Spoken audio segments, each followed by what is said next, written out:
ہر عام و خاص ہر شخص کے ذہن میں ایک سوال ہے کہ الیکشنز اپنے ٹائم پر ہوں گے یا نہیں ہوں گے. یہ خدشات یہ بادل منڈلا رہے ہیں اور اب چیزیں نظر آ رہی ہیں کہ جیسے الیکشن جو ہیں وہ آگے ڈیلے ہو سکتے ہیں. اسی پر بات کریں گے. سابق secretary election commission Kanwar Dilshad صاحب ہمارے ساتھ موجود ہیں. بہت شکریہ کنور صاحب. Sir welcome to news morning. ماشاءاللہ ڈریسنگ بڑی زبردست, آپ کی ٹائی کا جو کلر ہے یہ مجھے بڑا اچھا لگ رہا ہے کنور صاحب. تو آج سے آپ سے سوال یہی کروں گا میں کہ سر یہ جو الیکشنز پر ہر دفعہ ہمیں لگتا ہے کہ خطرات کے بادل منڈلا رہے ہیں, تو کنور صاحب الیکشنز آپ کو ہوتے نظر آ رہے ہیں ٹائم پر؟ اگر ٹائم پر نہیں ہوتے تو سر ذمہ دار کون ہے اس کا؟ الیکشن کمیشن ذمہ دار ہوگا, نگران حکومت ذمہ دار ہوگا کون سر اس کا رسپانسبل؟ دیکھیں جی, سب سے بڑی اہم بات آپ نے اچھی بات کہی ہے اور آپ کا پروگرام میں بڑا انٹروڈکشن بڑے پازیٹیو ہوتے ہیں. اس میں سب سے بڑی اہم بات یہ ہے کہ آپ ایک ہی طرف توجہ دلائیں کہ انڈیا جو ہے اس نے چاند پہ قدم رکھ دی ہے اور ہم 90 دن کے انتخابات کی برسی بجا رہے ہیں 1.5 سال سے. تو یہ جناب صورتحال بڑی گمبھیر بھی ہے, لیکن اگر ہم اس کو پازیٹیو وے میں دیکھیں تو صدر مملکت نے جو چیف الیکشن کمیشنر صاحب کو جو خط لکھا ہے اس کو اگر آپ پازیٹیو وے میں دیکھیں تو اس میں یہ ہوتا ہے کہ انہوں نے اپنی آئینی ذمہ داری پوری کی ہے اور آئین کی آرٹیکل 48 کا جو سب سیکشن 5 ہے اس کی روشنی میں نے کہا کہ جناب آپ 90 دن میں انتخابات کرانے کے لیے مجھ سے مشاورت کریں. یہ مشاورت کا ذکر انہوں نے کیا ہے, ان کو ڈیٹ انہوں نے دی کیونکہ صدر صاحب پاکستان کے سول کمانڈر بھی ہیں اور بڑے دانشمند پاکستان کے پریزیڈنٹ ہیں. لیکن دوسری بات یہ ہے کہ الیکشن کمیشن پاکستان کے پاس دوسرا آئینی آپشن یہ ہے کہ جناب ہمارا جو الیکشن ایکٹ 57 میں جو حالیہ ترمیم ہوئی ہے اس میں صدر کی مشاورت کو حذف کر دیا گیا ہے. تو ہم اب سیکشن 57 کے تحت آپ سے مشاورت کرنے کے روادار نہیں. ہم اس بنا پر آپ سے مشاورت کریں گے کیونکہ قانون میں تو آپ کی گنجائش ہی نہیں ہے.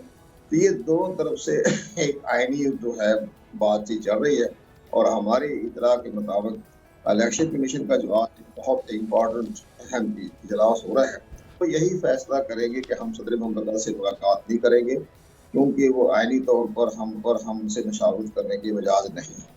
دوسری سب سے اہم ہے جو آپ دے دیں گے کہ جناب سیکشن 57 کے تحت الیکشن کی تاریخ مقرر کرنا الیکشن کمیشن پاکستان کو ہی اختیار دیا گیا ہے قانونی طور. تو جہاں تک آرٹیکل 48 کا سب سیکشن 5 بھی لکھا ہوا ہے کہ جب پریزیڈنٹ جو ہے اسمبلی تحریر کرتے ہیں وزیر اعظم کی ایڈوائس پر تو وہ تاریخ دینے کے بھی روادار ہے. لیکن یہ آرٹیکل 48 میں بڑا ابہام پایا جاتا ہے جو کل سے تمام چیدروں پر بڑی بحث ہو رہی ہے کیونکہ جو وکلا ہوتے ہیں جو پینلسٹ آتے ہیں وہ کسی نہ کسی پارٹی کی مفادات بالکل کنور صاحب جس طرح آپ نے بجا فرمایا کہ الیکشن کمیشن نے کہا ہے کہ جو آئین کا آرٹیکل ہے جس میں صدر سے مشاورت کی جاتی ہے تو اس کو حذف کر دیا گیا ہے.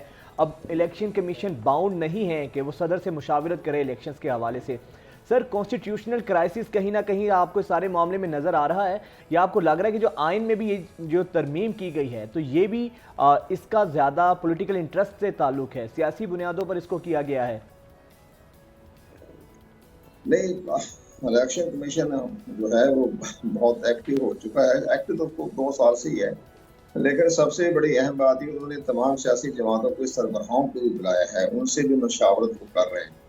اس میں وہ پوچھیں گے کہ جناب ہمارے لیے مردم شماری کا جو آپ نے گزٹ نوٹس جاری کیا وہ حکمران جب سابقہ حکمران جماعت کے جو لیڈروں سے ملاقات کر رہے ہیں, براول زرداری صاحب ہیں, شہباز شریف صاحب ہیں اور جو اتحادی جماعتوں کی سابقہ جماعت ہے ان سے پوچھیں گے کہ جناب آپ نے 5 اگست کو رات کو 11 بجے مردم شماری کا گزٹ نوٹیفکیشن جاری کر کے ہمارے راستے میں روڑے پتھر بارودی سڑکیں بچھا دی. 3 دن کے بعد تو اسمبلی ڈیزالو ہو رہی ہے اور ہمیں کہا جا رہا ہے کہ جی آپ نے مردم شماری کا اپنے نوٹیفکیشن کرنے کے بعد ہم باؤنڈ ہوں گے کہ ہم حلقہ بندی کروائیں. اگر یہ آپ نوٹیفکیشن نہ کرتے تو ہمیں 90 دن میں انتخاب کروا دینا تھا, لیکن آپ نے راستے میں بارودی سڑکیں بچھا دی آپ نے. اب اس کے بعد سب سے اب الیکشن کمیشن 51 کی خلاف ورزی کرتا ہے, حلقہ بندی نہیں کرواتا تو بھی آئینی خلاف ورزی ہے. اگر وہ آرٹیکل 24 کے تحت 90 دن میں انتخاب نہیں کرواتا وہ بھی آئینی خلاف ورزی ہے. تو یہ ساری صورتحال الیکشن کمیشن نے چیف جسٹس یعنی کنور دلشاد صاحب آپ بتانا چاہ رہے ہیں کہ الیکشن کمیشن کے ہاتھ باندھ دیے گئے ہیں اور اب کوئی آپشن نہیں ہے جو یعنی ٹائم ٹیکنگ پروسیجر ہوگا